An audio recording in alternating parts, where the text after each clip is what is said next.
Hey, everybody. Hope that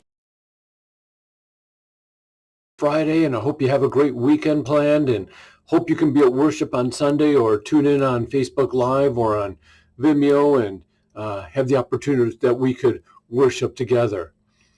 Hey, we are coming to the end of John chapter 8, and we're in a section here that really can be kind of confusing. It's kind of back and forth, and the Pharisees are going at Jesus, and Jesus is going at them. And in John 8, Jesus has told them that they are children of Abraham. And then a little bit later, he says, no, you're not children of Abraham. They answered Jesus in verse 39. They said, Abraham is our father. And Jesus said to them, he said, if you were Abraham's children, you would be doing the works of Abraham. But now, he says, you're seeking to kill a man who speaks the truth, who comes from the Father.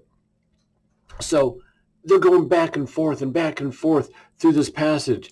And Jesus ultimately says to them in verse 53, he said, why do you not understand what I say? It is because you cannot bear to hear my word. And man, that's in your face. That is really in your face. Sometimes if you ever talk to someone and they don't want to hear what you have to say, they can't bear to hear your word because you're speaking truth to them.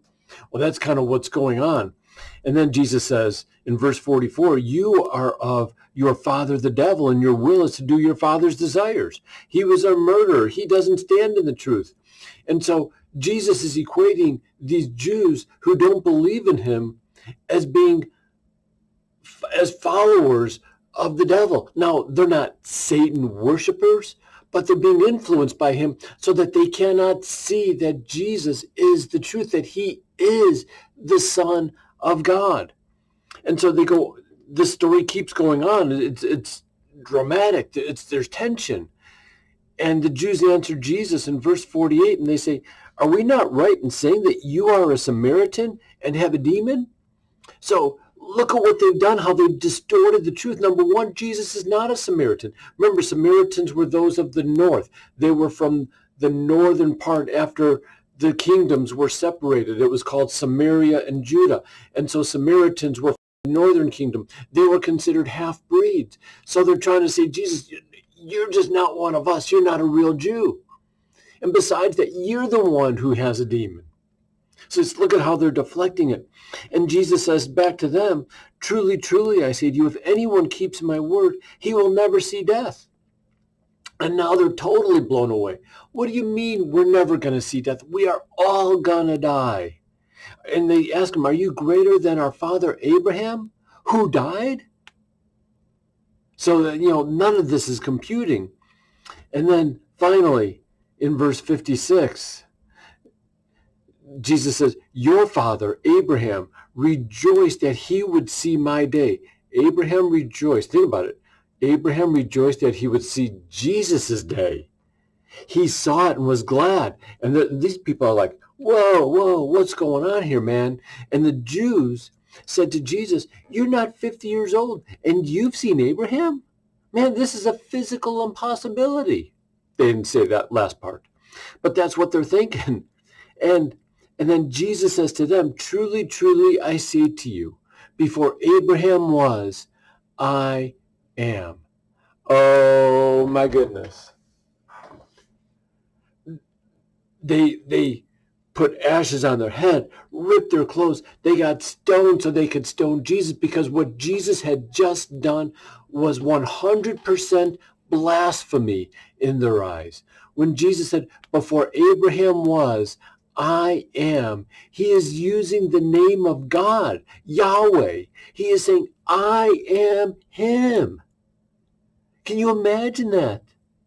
These people were blown away by what Jesus did. They wanted to kill him right there on the spot. They didn't care where they were. He was going to die at their hands that day. And so Jesus hid himself while they were picking up the stones. But by saying, I am, Jesus is saying, he is making the public declaration, I am God. And they're like, whoa, there is no way. So we have moved through John chapter 8. Took us a while. Lot going on in there. 59 verses, and it's packed with drama and tension of the Jews battling against Jesus, and Jesus finally proclaiming, I am he. I am the one who was sent by the Father. And the question ultimately that comes in is what Jesus said to the Pharisees, that you can't bear my word because you can't hear the truth. You refuse it. And so my question for you all today is, can you bear the truth? Can you bear the truth about who you are, that you're a sinner in need of grace? Can you bear the truth that you have let God down? Can you bear the truth, though, that God says, I sent my son for you. I sent him for you so that you could have life, everlasting life. All you have to do is say, yes, Jesus. Yes, Jesus. Yes, Jesus. I believe in you. I trust in you. I have faith in you. You are Lord. You are Messiah. You are mine. And you have eternal life. And he forgives you. And he cleanses you. And that's great news for us. So hold on to the great news of Jesus, your Messiah, the great I am. Have a great weekend. Again, hope to see you Sunday in worship, or hope to see you virtually. God bless you.